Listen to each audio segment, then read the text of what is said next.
Assalamualaikum warahmatullahi wabarakatuh. Perkenalkan nama saya Nauka Azalia Banas dengan NIM G0024177 dari kelompok A9.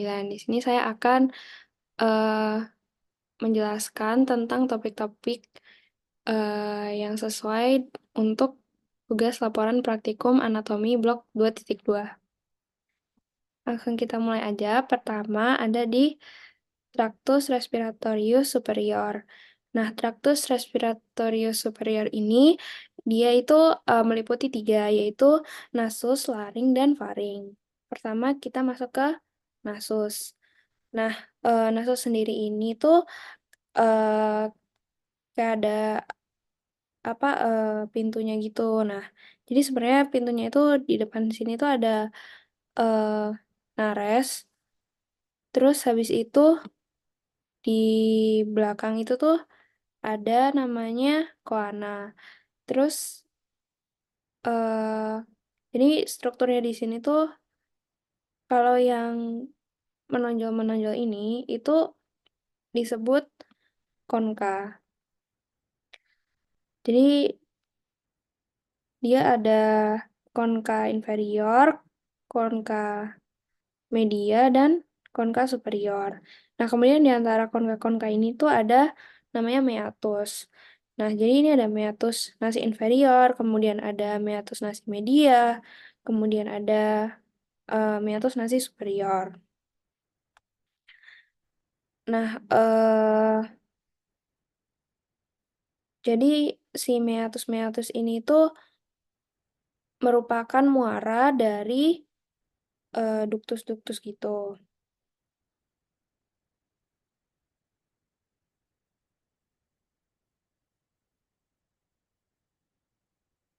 Nah,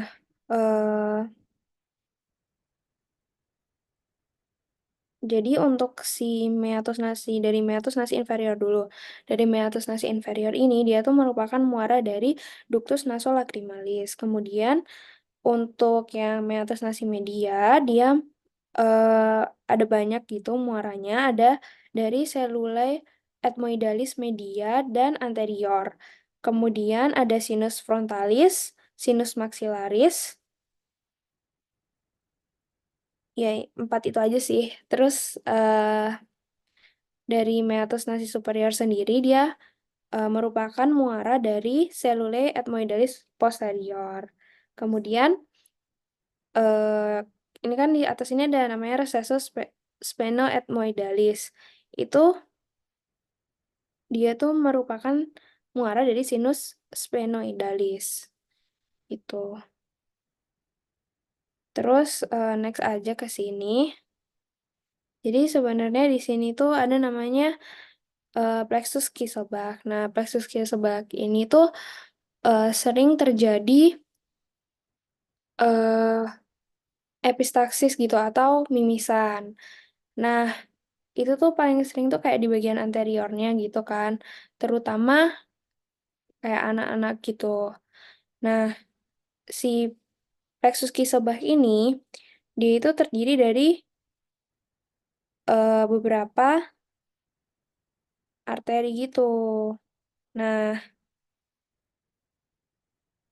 jadi arteri-arterinya plexus Kieselbach tuh ada arteri labialis superior, kemudian arteri palatina mayor, arteri sphenopalatina, dan arteri ethmoidalis anterior. Terus kita lanjut ke yang namanya faring. Jadi faring ini tuh dibagi menjadi tiga, yaitu nasofaring, orofaring, dan laringofaring. Nasofaring sendiri itu terletak di VC1 sampai 2, orofaring di VC2 sampai 3, dan laringofaring VC3 sampai 5.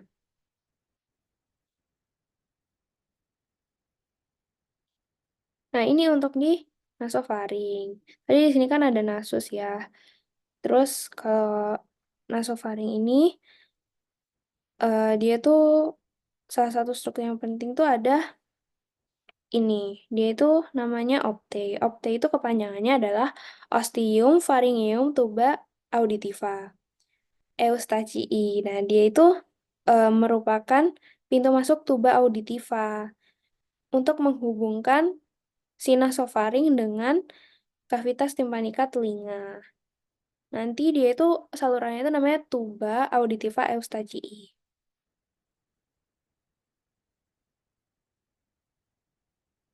Kemudian next untuk orofaring. Nah, di orofaring ini dia itu ada si ini nih, ini namanya epiglotis. Nah, epiglotis ini sendiri itu tuh fungsinya biar kalau misalnya kita makan, misalnya kita makan gini, nanti dia akan menutup saluran pernafasan. Jadi makanan itu nggak salah jalur gitu. Karena kan sama-sama kayak ngelewatin sini kan. Terus abis itu di sini tuh ada namanya vallecula epiglottica. Nah, vallecula epiglottica ini di mana ada kalau misalnya kita nggak sengaja menelan suatu benda tumpul, dia akan masuknya ke sini, ke vallecula epiglottica. Ini epiglotisnya, ini vallekulanya. Jadi vallecula kayak yang menjorok masuk, kemudian epiglotika yang kayak menonjol gitu. Kemudian ini untuk laringofaring. Nah, di laringofaring ini sendiri ada fossa piriformis. Nah, fossa piriformis ini dia itu kebalikan gitu dari tadi si apa ini vallecula epiglottica. Dia kebalikan dari ini si fossa piriformis. Jadi dia ini untuk menampung benda tajam. Jadi kalau misalnya kayak ketelan duri gitu bakal masuk ke fossa piriformis ini kayak nyangkut gitu karena ya dia emang tempatnya benda tajam kalau nggak sengaja masuk gitu. Terus ada laring ya. Untuk laring sendiri tuh dia kayak sebenarnya tersusun oleh kartilago-kartilago gitu. Yang penting tuh kayak trichoidea, terus cricoid, habis itu epiglottis tadi.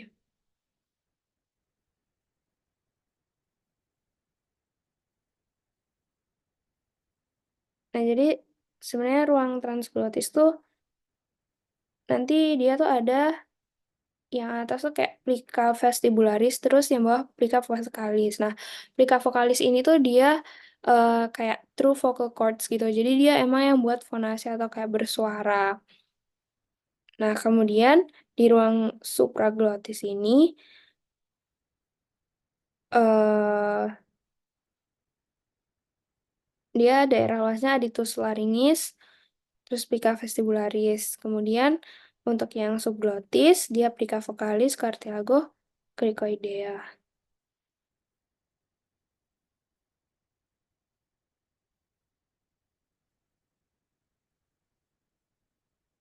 Untuk plica vocalis sendiri tuh dia eh nervusnya oleh nervus laryngeus recurrens.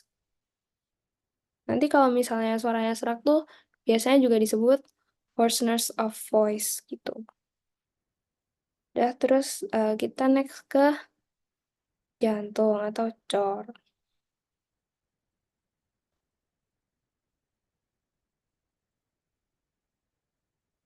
Nah, pertama itu ke letak jantung sendiri. Sebenarnya letak jantung tuh ada di eh, mediastinum inferior media gitu. Kan itu tuh bakal dibagi jadi kayak dua gitu kan. Mediastinum superior tuh sama si transverse thoracic plane bakal dibagi di sini. Nanti yang atasnya itu bakal jadi mediastinum superior. Nah, terus Nanti yang bawahnya itu, sini semua itu bakal jadi mediastinum inferior. Nah, nanti yang depan bakal jadi mediastinum inferior anterior. Kalau yang tempatnya tadi itu, yang mediastinum inferior media. Terus kalau yang belakangnya sini tuh nanti eh, bakal dinamain mediastinum inferior posterior. Nah, terus kalau untuk batas jantung sendiri, itu untuk di kanan atas ada di SIC2 linea parasternalis dextra, sedangkan yang kiri atas sama tapi dia sinistra. Terus yang bawah, kanan bawah itu SIC4 linea parasternalis dextra, cuman yang kiri bawah itu beda kan dia agak menjorok itu, jadi menjorok dan lebih ke bawah di bagian apexnya itu dia jadi SIC5 linea midclavicularis sinistra. Terus eh kita masuk ke perikardium ya. Jadi untuk perikardium itu adalah suatu kantong fibroserosa yang membungkus jantung. Fungsinya tuh kayak untuk mengurangi pergesekan jantung itu sendiri saat jantung berdetak. Nah, jadi dia dibagi jadi dua dulu. Si perikardium fibrosum yang ini, sorry, yang ini. Kemudian serosum yang dalam ini. Nah, nanti serosum tuh dibagi jadi dua lagi. Yang nempel sama jantungnya pas, itu dia yang pars visceralis, terus kan ada rongga nih. Nanti ini kan namanya cavum perikardii. Ini nanti ada cairannya gitu loh. Ada likor perikardii gitu. Terus di sini, di luarnya ini,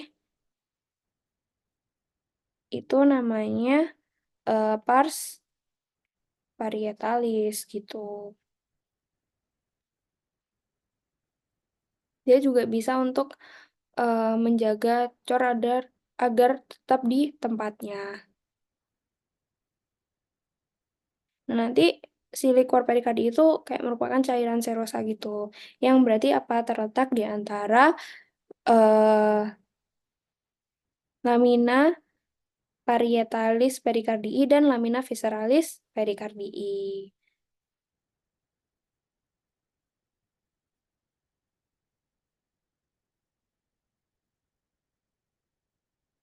Next aja. Nah, jadi sebenarnya si eh cor sendiri itu kayak ada fiksatornya gitu loh. Itu oleh 4 ligamen. Nah, nanti itu dia sama ligamen sternopericardiaka, ligamen sifovericardiaka, ligamen pericardiofrenica, dan ligamen vertebropericardiaka. Terus, untuk ini struktur eksternanya, jadi dia itu eh ada kayak sulkus-sulkusnya dulu kan. Nah, contohnya ini aja nih, ada sulcus interventricularis anterior. Tuh.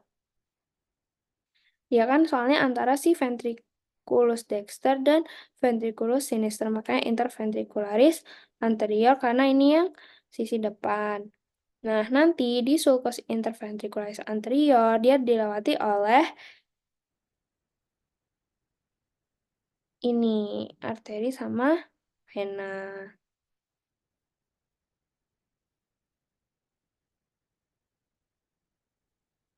Nih, jadi dia dilewati oleh ramus interventricularis anterior, arteria coronaria sinistra, dan ini vena cardiaca magna.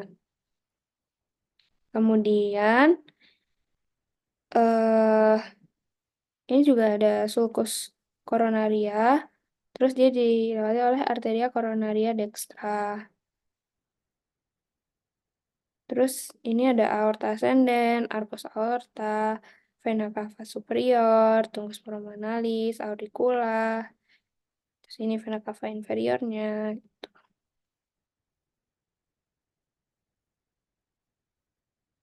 Terus masuk ke skeleton cordis. Jadi skeleton cordis itu eh dia tuh kayak kerangkanya jantung gitu loh. Dimana dia terdiri dari anus fibrosus. Anus fibrosus tuh kayak cincin-cincin gitu loh. Jadi ininya. Terus ada trigonum fibrosum. Ini dia kan akan kayak tiga gitu kan, segitiga. Jadi ininya. Terus ada eh septum membranaceum.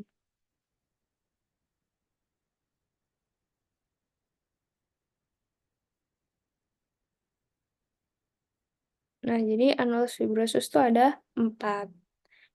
Dia tuh merupakan apa empat cincin fibrosa eh yang mengelilingi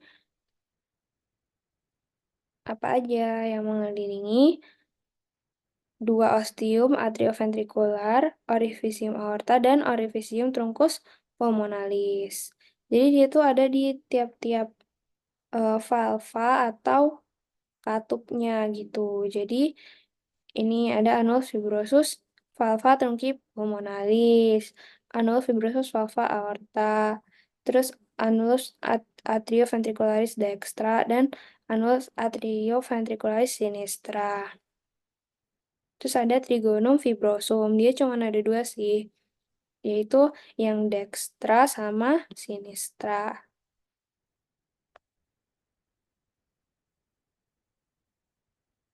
Nah, kemudian kita lanjut ke tractus respiratorius inferior.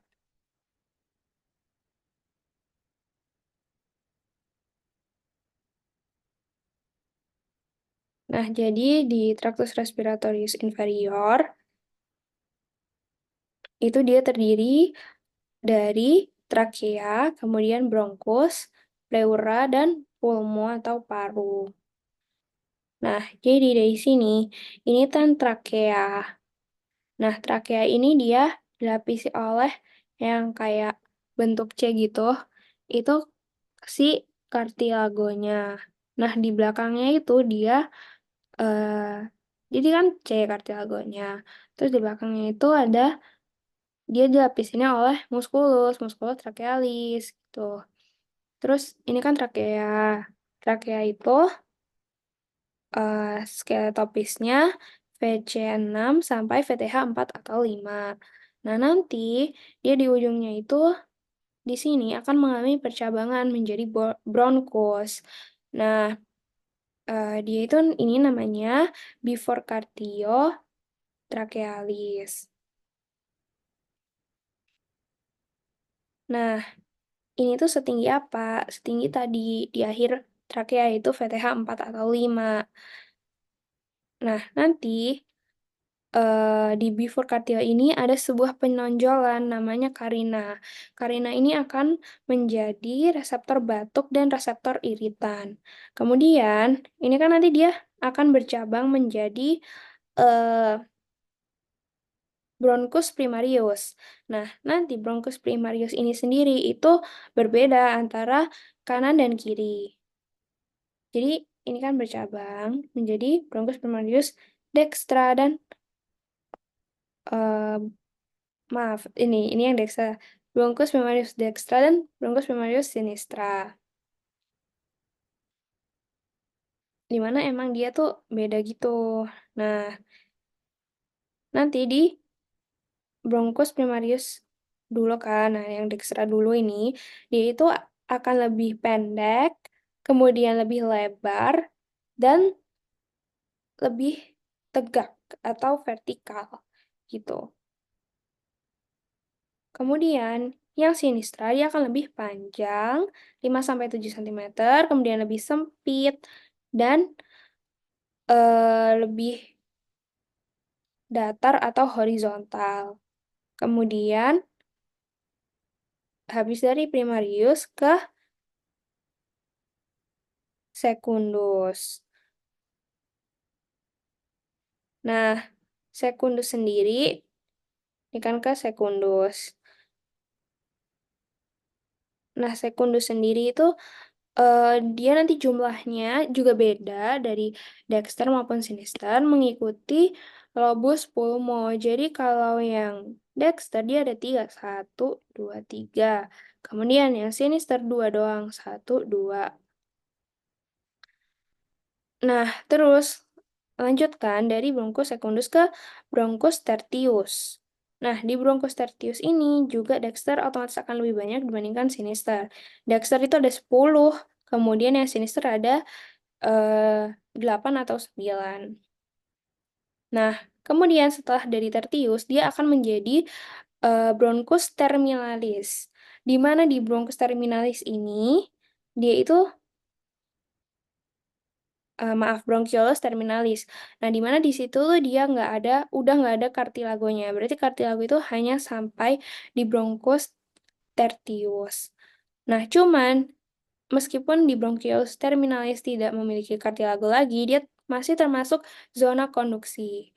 Jadi belum terjadi pertukaran antara CO2 dan O2. Kemudian di bronchiolus respiratoris, dia lanjutannya dari bronchiolus terminalis tadi, dia sama-sama udah nggak ada kartilago, tapi dia udah termasuk di zona respiratoris karena sudah terjadi pertukaran antara CO2 dan O2. Kemudian masuk ke pulmo. Nah, jadi ini pulmo dextra, ini sinistra juga beda kan. Jadi eh, ini tuh dia lobusnya ada tiga. Jadi lobus tuh ini kan satu, dua, tiga, satu, dua. Nah, ini ada lobus superior, lobus media, dan inferior. Kemudian kalau yang di eh, sinistra, dia ada dua doang, superior dan inferior.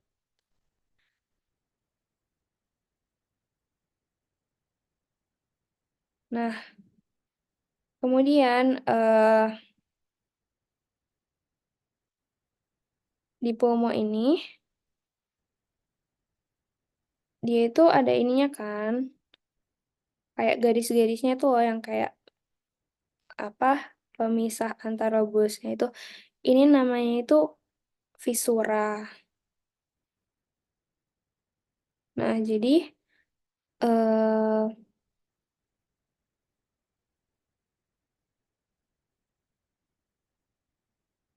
kalau di Dexter, dia ada visura obliquus pulmonalis dextra. Kemudian ada visura horizontalis pulmonalis dextra.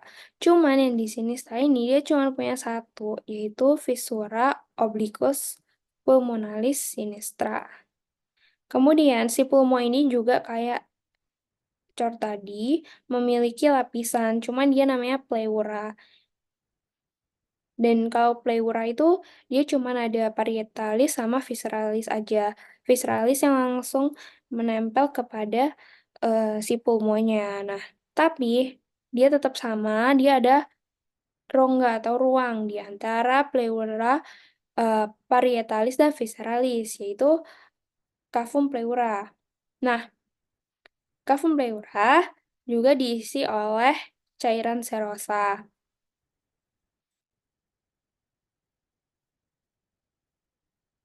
Tapi ini yang agak berbeda dari cor itu, di cavum pleura ini, dia itu tekanannya itu harus negatif. Apabila terjadi ruptur atau kerusakan yang mengakibatkan tekanan udara pada cavum pleura tadi dengan di luar itu sama, maka nanti si pulmonya ini itu akan kesulitan untuk mengembang dan mengempis karena sebenarnya tujuan dari adanya si pleura itu untuk membantu juga si pulmonya ini, terutama dalam masalah tekanan, agar bisa mengembang dan mengempis untuk melakukan proses pernafasan.